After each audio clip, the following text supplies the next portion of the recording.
En 4 mois, des rafales vendues à l'Égypte et 1, à l'Inde et 2, au Qatar et 3. Bienheureux Éric Tapier, bonjour, merci d'être avec nous. Bonjour. Et pour bientôt les 4 et 5, On espère, on y travaille. quels autres pays? On travaille dans le Golfe, donc il y a d'autres pays voisins du Qatar qui ont toujours été intéressés par les avions d'assaut, Mirage et demain le Rafale. Alors les premiers, on dit qu'ils seront les mieux servis et les premiers servis. Mais par exemple, quand le Qatar recevra-t-il les premiers rafales dont vous allez signer l'accord lundi? Les contrats seront signés lundi et on livrera nos avions à partir de la mi-2018. Et alors 84 rafales commandées à l'export. Jusqu'à présent, vous en fabriquez 11 par an, c'est-à-dire à peu près un par an. Vous allez accélérer, comme vous dites, les cadences. Ça veut dire combien d'avions par mois? Alors, dans un premier temps, Qatar, Émirats Arabes Unis, Qatar, Égypte, on va livrer dans les années qui viennent.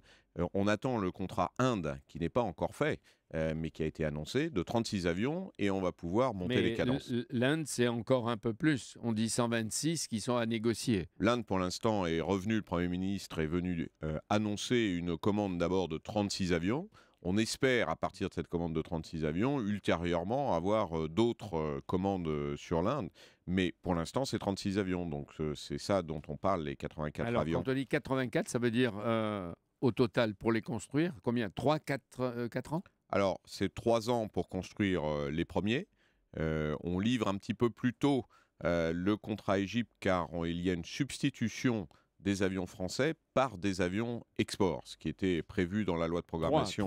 3 plus 3, il y en a 6. Ah oui, et l'armée de l'air française ne va pas être chagrinée? Non, puisque c'était ce qui était prévu pendant une certaine période, pour des raisons budgétaires. La loi de programmation militaire française va décaler la livraison des avions Mais français. exporter ne se fera pas à son détriment. Non, c'est un calendrier qui a été vu avec les autorités françaises, le ministre de la Défense et les militaires de l'état-major des armées. Éric Trappier, les sites de fabrication vont être activés, je suppose, dans tout le pays, dans toutes les régions de France. Oui, le Rafale, l'écosystème du Rafale, c'est vraiment une économie qui se retrouve dans toutes les grandes régions. Alors évidemment, on pense tout de suite à la région Aquitaine, car nous avons en Aquitaine l'assemblage final, c'est ce qui se voit, les avions Rafale à côté des avions Falcon, mais c'est aussi l'ensemble des régions, en Bretagne avec Thales, Safran en Aquitaine aussi, en Midi-Pyrénées, on a à Saint-Cloud à Paris, à Argenteuil à côté de Paris. C'est-à-dire toute la France, tout le pays est touché, bénéficie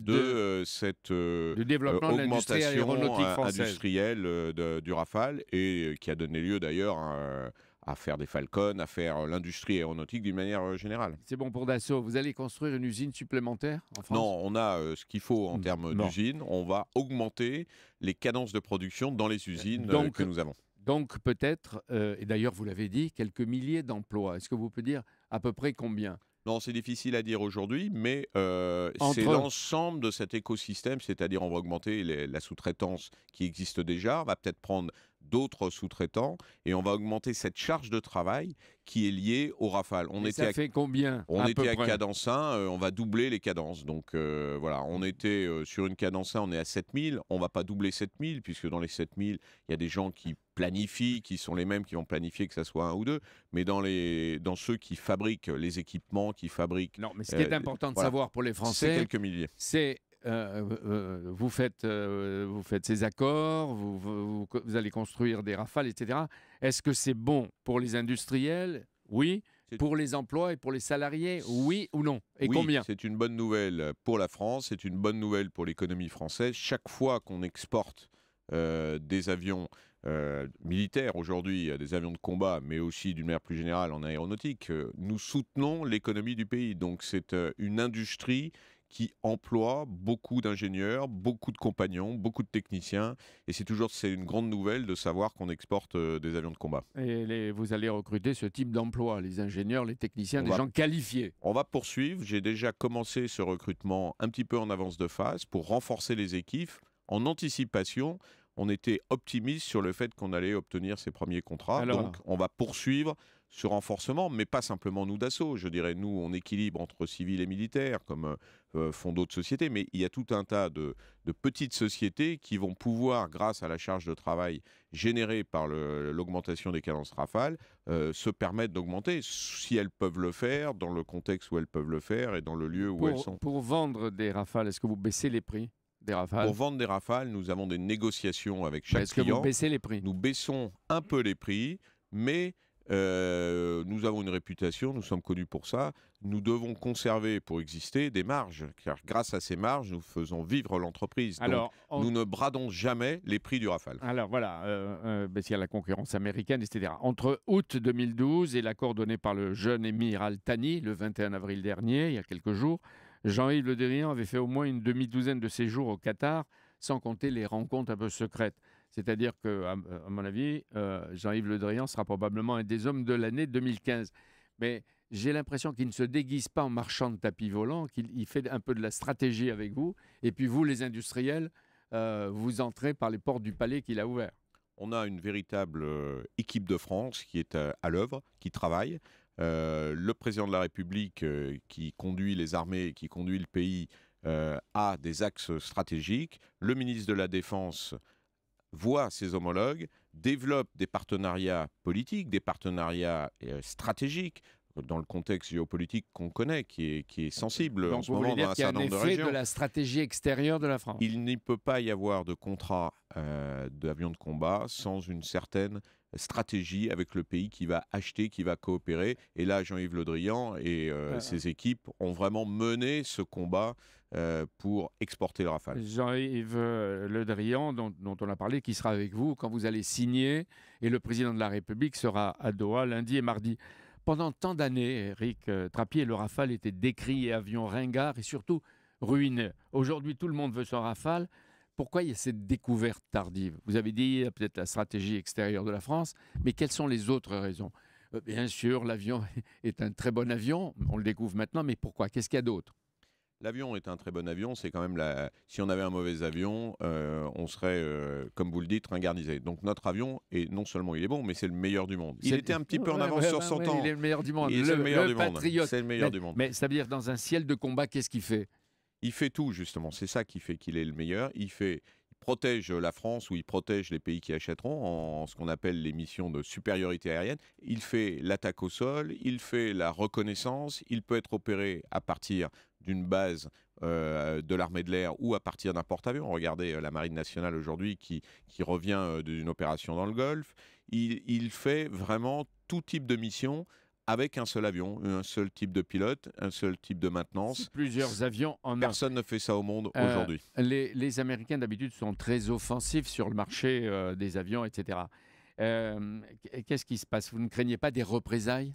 Non, nos amis américains sont des concurrents très agressifs, des concurrents qui sont féroces. Ils sont aussi une diplomatie qui peut être aussi très efficace. Mais je crois qu'aujourd'hui, la France offre une capacité d'une diplomatie alternative et Laurent Fabius, qui sera aussi lundi prochain pour cette signature, le sait.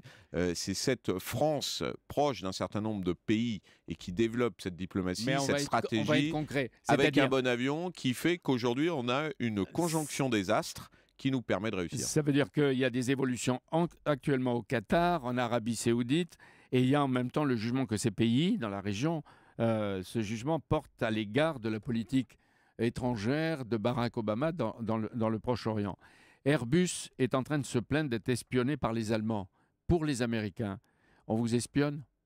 Oh, nous, on sait, vous savez, la société Dassault Aviation, c'est une pépite technologique et quand elle réussit commercialement, c'est aussi une société qui a toujours intrigué à l'extérieur de la France et de temps en temps en Donc, France. Vous savez les Américains ont toujours observé, avec d'ailleurs une certaine surprise, les capacités opérationnelles de Dassault Aviation. Donc on est sûr qu'on est au minimum surveillé. Le mot espionné est un petit peu plus fort, mais enfin oui, les réseaux informatiques... Mais directement par les Américains ou par les Allemands pour les Américains? Non, je ne suis pas au courant d'espionnage par qui que ce soit, mais on sait qu'on est surveillé, observé en minimum. Et vous ne protestez pas?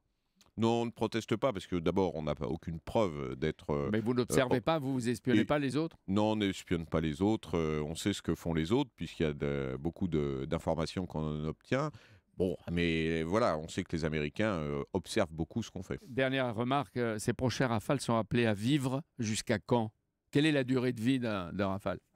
La durée de vie d'un Rafale, c'est à peu près 40 ans, à partir du moment où vous le livrez. Donc aujourd'hui, on a prévu de livrer encore des avions jusqu'en au moins 2025, plus 40 ans. Vous voyez, jusqu'à 2065, il y a de l'activité Rafale. Et après, ce sont des drones.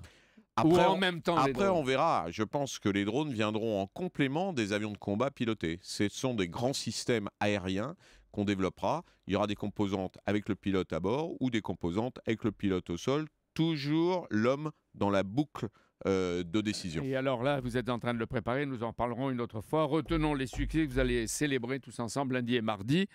Dimanche, l'invité du grand rendez-vous est attendu. Elle ne s'est pas encore expliquée sur des sujets politiques, économiques et familiaux. Marine Le Pen.